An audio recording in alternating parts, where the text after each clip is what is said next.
Hello guys, what's up? So for this video, magpapalit tayo ng chain dito sa ating YTX 125 ng Yamaha. Bali, kung gusto nyo palitan yung mga sira nyo, luma. Okay. Tapos ang ipapalit natin is itong DID na brand. Trusted ko tong brand na to pagdating sa kadena. So for 2.8 ang ating stock yan ng YTX, then 120L. Okay. Tapos itong mga sprocket, engine STX ang kasukat ng YTX. Then sa rear is RS100. Yan. Ito naman is yung sprocket bolt. Diyan nakakonect yung rear sprocket. Tapos sa may hub, ayan, RS100 din ang sukat niyan. Bali, hindi ko na yun ipapakita. Gawa nung na-videoan ko na yan nung last time. So, ito na lang yung pagpapalit ng kadena. Okay, so, ilapit ko lang dito yung video na konti. Una-una, hanapin nyo yung pinaka-lock ng kadena nyo. Ito yun. Iayos lang natin para mas kita sa video. Tatanggalin natin yung pinaka pin yan. Gamit tayo ng flat screw para maurong natin siya dun sa may parang uwang palabas.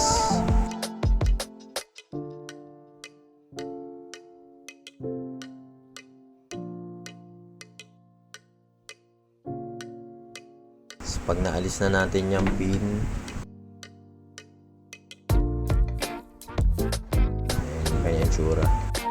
sunod na natin yung ito, yung pinaka nag-hold dun sa mga link. Adjust ko lang na onte.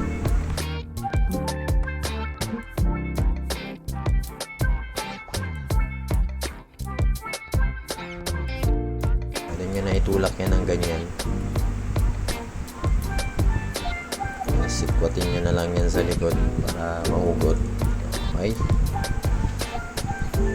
So, yan yung pinaka lock nung kadena. Tapos, tanggalin na natin tong luma. Punta naman tayo dito sa may engine sprocket. So, alisin natin tong cover. May dalawang bolt to. Kailangan ng 10 na sukat. G's. So, alisin lang natin tong lock.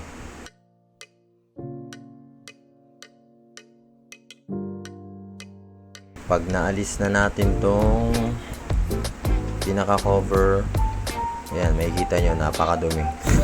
Ipon na ipon ng dumi at ang langis. Ayan, ang kanyang engine sprocket. Alisin lang natin dito yung lumang kadena. Alisin lang natin yung pagkaka-gear para mahila natin yung kadena.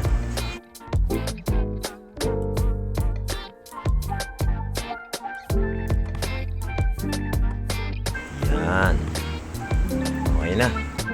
Ito naman, i-unbox natin tong chain from DID. Tignan natin yung laman. Ngayon ko pa lang to i-open eh.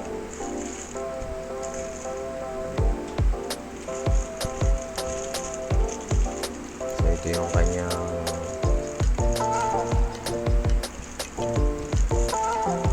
dulas So ito yung kanyang itsura. Same lang din. Nagandahan lang nito is top quality talaga tong DID.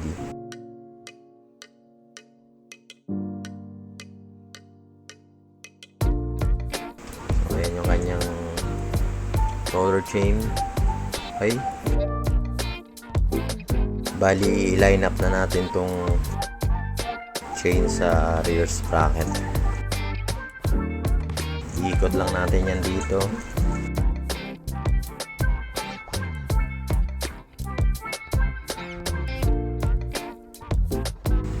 Hilahin niya lang, parang ahas.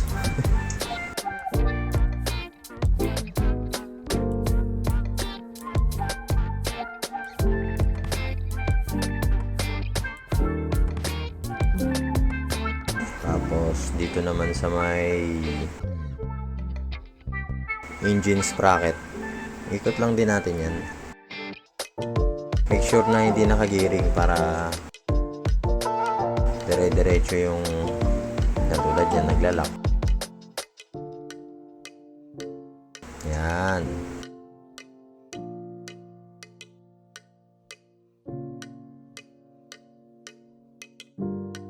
Linisin na lang natin yan sa sunod Okay, ito na. Paikot lang natin yan ng ganyan hanggang makarating ulit sa rear sprocket. Ikot lang natin yan dito. Okay, lain lang.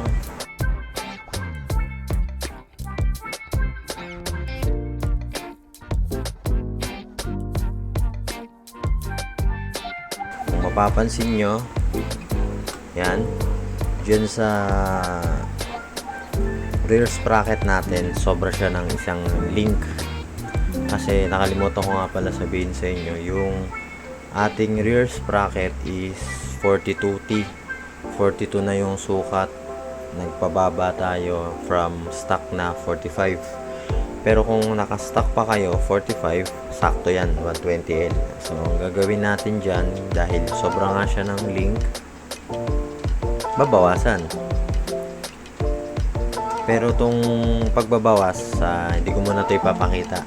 Probably sa ano na to, sunod na video. Separate na lang natin kasi medyo wala tayong tools. Hindi natin dala yung pantanggal nung link. Okay? Lapit ko lang na onti yung camera. Mapapansin nyo, sobra siya na isang link. Tulad nga nung sinabi ko, kasi yung sprocket natin is 42 na. So, lumit yung bilog, kaya sumobra yung link niya.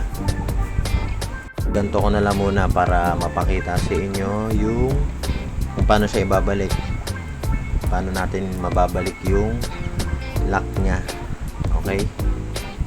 Kunin natin yung lock ng DID. Ito. Buksan ko lang.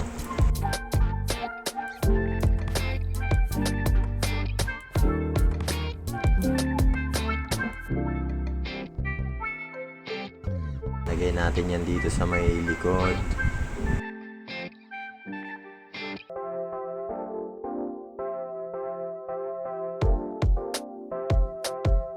Then ito yung kabilang side. Pasok nyo lang ulit yan dyan sa may butas.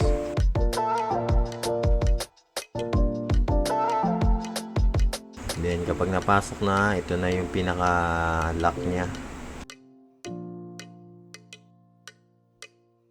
Lagay lang ulit natin yan dyan. Tapos giring ulit natin para mag-lock yung makina.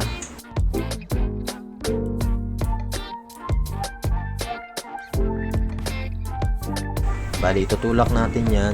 Gamitan lang ulit natin ng flat screw. Yung iba pwede plies ginagawa nila. Ako okay na ako dito sa flat screw. Yan, kita nyo kumapit na. Isa pa. Yan, sakto. So, yan na, nakalock na siya. Okay na yan. So, ganyan ang pagpapalit ng chain sa ating YTX 125. Till next time again, guys. Bye bye.